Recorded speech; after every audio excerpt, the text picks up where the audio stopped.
सफ़र करते हैं, फिर आप हिसाब लगाते हैं कि घंटे कितने तो हज़ार कितने, फिर आप टेंशन का शिकार होते हैं। और जब आप कहते हैं ना सानू तख्त हज़ारे दी लोड़ की है नाले की लगे शहर मबोल दे नाल, असी ते अपनी बाल के सेकने आ, सानू की लगे किसी और दे नाल। करो मद है अहले दुवल रजा, वो पड़े इस बला में मेरी बला, मैं गदा हूं अपने करीम का, मेरा दीन पारा है नाने। आप तवज्जो करेंगे, मैं जो बात अर्ज कर रहा हूं उस पर आप थोड़ी देर गौर करेंगे। भाई मायूस ना हो, और ये बहुत ज्यादा जो आप डिस्कस करते हैं लोगों को ये नहीं करें। हमें तो हुक्म है कि यहाँ किसी को जाके तबलीग करनी है या उसके लिए दुआ करनी है, या उसे कहें कि सियाना हो जाए या उसके लिए दुआ करें।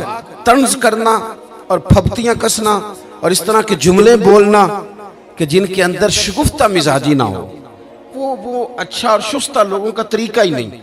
देखिए हुजूर उम्मीद दिलाते, उम्मीद, ये गरीब लोग हैं बेचारे मायूस हो जाते हैं, थोड़ा सा कोई आदमी बीमार है वो मायूस हो जाता है, ना ना उठ बांध कमर क्यों डरता है, फिर देख खुदा क्या करता है। आप अपने अंदर शौक रखें, जज्बा रखें, हिम्मत करें। आप देखिए अल्लाह तबारक व तआला कितना करम अता फरमाता है, आप आगे बढ़ने का ज़ौक़ बनाएं। हजरत सलमान फारसी रदी अल्लाह तआला अन्हु फरमाते हैं, खंदक की खुदाई हम लोग कर रहे थे, उन दिनों बड़ी शदीद गुर्बत थी मुसलमानों पर, इस्लाम पर। हम लोगों ने भूख की वजह से पेट पे पत्थर बांधे हुए थे। 2 4 5 लोगों का खाना हजरत जाबिर इब्न अब्दुल्ला ने पकाया तो हुजूर ने फरमाया सारे ही चलो भाई। तो बड़े अजीब और कठिन हालात थे मुसलमानों पे, एक चट्टान टूटती नहीं थी। अर्ज की या रसूल अल्लाह सल्लल्लाहु अलैहि वसल्लम करम नवाजी फरमाए। हुजूर ने फरमाया मुझे दो कुदाल, हथौड़ा मुझे दो, चट्टान तोड़नी है। चट्टान, इसका मतलब है कि पीर साहब को भी 2 4 काम अपने हाथों से कर लेने चाहिए। इसका माना यह है कि मौलाना साहब भी अगर कभी मेहरबानी करेंगे ना, बुजुर्गों की बात नहीं कर रहा, अपनी तरह के लोगों की कर रहा हूँ, तो उनके लिए भी कोई मना नहीं है। मेरी बात की समझ आ रही है? मैं अपने मदरसे के तालिब इल्मों से कहता हूँ, मस्जिद कमेटी की नहीं होती, मस्जिद अल्लाह की होती है। कमेटी की मस्जिद समझ के काम करोगे कुछ नहीं कर सकोगे, और रब का घर समझ के करोगे फिर कमेटी वालों से कहोगे तुम बाहर रहो, ओठ फरीदा सुत्या झाड़ू दे मसीत, तू सुते रब जागदा तेरी डाडे नाल परीत, फिर ज़ौक़ बदल जाएगा, फिर तबीयत तब्दील हो जाएगी। बहरहाल हुजूर ने ना वो हथौड़ा लिया, नीचे उतरे और एक जोर से सरकार ने ज़रब लगाई चट्टान पे, जोर से। बाजार हालात ये हैं कि अभी मक्का भी फतह नहीं हुआ, गुर्बत इतनी है कि लोगों ने पेट पे पत्थर बांधे हुए, लेकिन एक हुजूर ने चट्टान पे ज़रब लगाई तो पता क्या फरमाया? फरमाया लो भी अल्लाह ने मुल्क के शाम की कुंजियां हमें दे दी हैं, लो शाम हमारा हो गया, फतह हो गया मुल्क। फतह तो अभी मक्का भी नहीं हुआ, लेकिन हुजूर उम्मीद दिलाते, लोगों के चेहरे खिल उठे। दूसरी ज़रब लगाई तो फरमाया लो भी अल्लाह ने रूम की कुंजियां भी दे दी। तीसरी ज़रब लगाई तो फरमाया यमन भी हमारा हो गया। सहाबा फरमाते हैं वो खंदक के दिन मेरे नबी ने ऐलान फरमाया था, अभी कोई जंग नहीं हुई उधर, अभी पेशकदमी नहीं हुई, फौजें नहीं गई, पर हमने तय कर लिया था इलाके हमारे हैं। इलाके ये ना हमें कैद कर दिया गया है छोटी छोटी सरहदों में, वरना इकबाल कहते हैं बाजू तेरा तौहीद की कुव्वत से कवी है, इस्लाम तेरा देश है, क्योंकि तू मुस्तफवी है, इस्लाम तेरा देश है। हुजूर ने फरमाया ये इलाके हमारे होंगे। हज़रत अबू हुरैरा फरमाते हैं ज़माने बीत गए, हुजूर का विसाल ज़ाहिर हुआ, जनाब सिद्दीक़ अकबर का विसाल, हज़रत उमर के ज़माने में फतूहात हुई, वो कुंजियाँ आईं। फरमाते हैं चाबियाँ आती थी, लोग कहते थे लो आ गई, तो मैं कहता था आई आ जाए, मिल हमें बड़ी पुरानी गई है, ये हमारे पास ही थी, पुरानी आ गई। उम्मीद का दिया जलाएं, उम्मीद का, और किसी उम्र में भी मायूस ना हो, किसी उम्र में। महमूद गजनवी गुजर रहे थे तो एक बाबा जी ना ज़ईफ बुजुर्ग, वो ना अपने हाथों से पौधा लगा रहे थे, हाथ उनके कांप रहे थे, पौधा लगा रहे, तो वो गुजरे महमूद गजनवी, तो उनको देख के ना तो कहने लगे बाबा जी ये क्या कर रहे?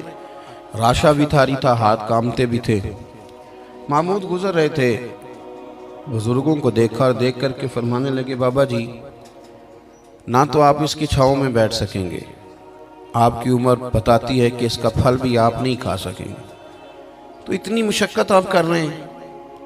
तो बाबा जी मुस्कुराए और महमूद की तरफ देख करके फरमाने लगे, बेटा मैं फल नहीं खाऊंगा तो मेरे पोते तो खाएंगे ना, और मैं नहीं छाँव में बैठूंगा तो यहाँ से गुजरने वाले मुसाफिर तो बैठा करेंगे। महमूद बड़े ही खुश हुए। इतनी अच्छी बात, इतना खैर का जज्बा, इतनी अच्छी उम्मीद, इतना ताज़ा दम शख्स फौरन एक अशरफियों की थैली निकाली और कहा, बाबा जी ये तोहफे में रख लें, कबूल कर लें।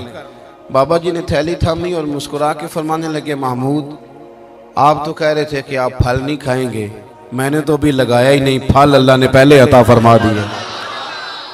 देखे मैंने उम्मीद लगाई थी कि मैं खैर करूंगा तो मुझे तो फल मिल गया। महमूद ने ना एक थैली अशरफियों की और थमाई, और रख लीजिए। तो बुजुर्ग फरमाने लगे, महमूद मेरे इखलास की बरकत देखो, लोगों के बाग में साल में एक दफ़ा फल आता है, मैंने अपने रब के साथ इखलास के साथ सफ़र शुरू किया है तो मेरे बाग ने साल में 2 दफ़ा फल दे दिया है। मैं एक थैली और दी। आप ना ज़ौक़ बनाएं, कभी भी मायूस ज़िंदगी नहीं गुजारें। और ये जो हमारा मिजाज है ना कि दुनिया में एक मैं ठीक हूँ और एक जो मेरे पीछे हाथ बांध कर चलता है वो ठीक है, इस ज़ौक़ से भी बाहर निकलें। आप ज़रा बाहर निकल के देखें, बंदा छोटा तब नज़र आता है जब दूर से देखा जाए या गुरूर से देखा जाए। आप करीब जाके लोगों को देखें, लोगों के बारे में अच्छे जज्बात रखें, दिल को नरम करें। क्यों? इसलिए कि मेरे महबूब पाक अलैहिस्सलाम ने फरमाया, मेरी सारी उम्मत कभी गुमराही पर जमा नहीं होगी। ये हो नहीं सकता कि सारे लोग ख़राब हो जाए, ये मुमकिन नहीं। एक बात तो ये, और दूसरी बात मेरे भाई, हुजूर ना दाइये इलल्लाह हैं, वदाइयन इलल्लाहि बिइज़्निही व सिराजम मुनीरा। हुजूर ने ना हमारा रुख अल्लाह की जानिब मोड़ा है, अल्लाह की जानिब, तौहीद की जानिब, अपनी रिसालत की जानिब। जिंदगी के अंदर कभी भी आप किसी ओहाम परस्ती का शिकार ना हो। हम चूंकि सूफिया के मानने वाले हैं, हम चूंकि अल्लाह के बंदों की गुलामी करने वाले हैं, तो ये जो अल्लाह वाले होते हैं ये तो अकीदा तौहीद मजबूत करते हैं। शायद बाकी लोग तो तौहीद बताते हों, ये तो तौहीद चखा दिया करते हैं। तसव्वुफ और तरीकत का जो बुनियादी माना है वो मार्फत खुदाबंदी है। कभी भी ये जो हम वहम का शिकार है ना, वहम का, यानी अभी तक लोग कह रहे हैं कि काली बिल्ली रास्ता काट गई है, अभी तक लोग कह रहे हैं कि मैं निकलूं तो मुझे आवाज ना देना, अभी तक लोगों को मसला बनाऊं, आज के दौर में भी, जबकि आपने उस रब करीम की बारगाह की इबादत का ऐलान किया है कि जो मालिक करीम वाहदहु ला शरीक है, और उस रब करीम के होते हुए आप लोगों से डरते हैं। आप इंसानों के बारे में वहम का शिकार हैं। इतना कच्चा नजरिया मेरे रसूल पाक सल्लल्लाहु ताला अलैहि वसल्लम ने ना हमें इन चीज़ों से बाहर निकाला। अहले अरब का ये तरीका था कि वो कुछ वहमों का शिकार रहते थे।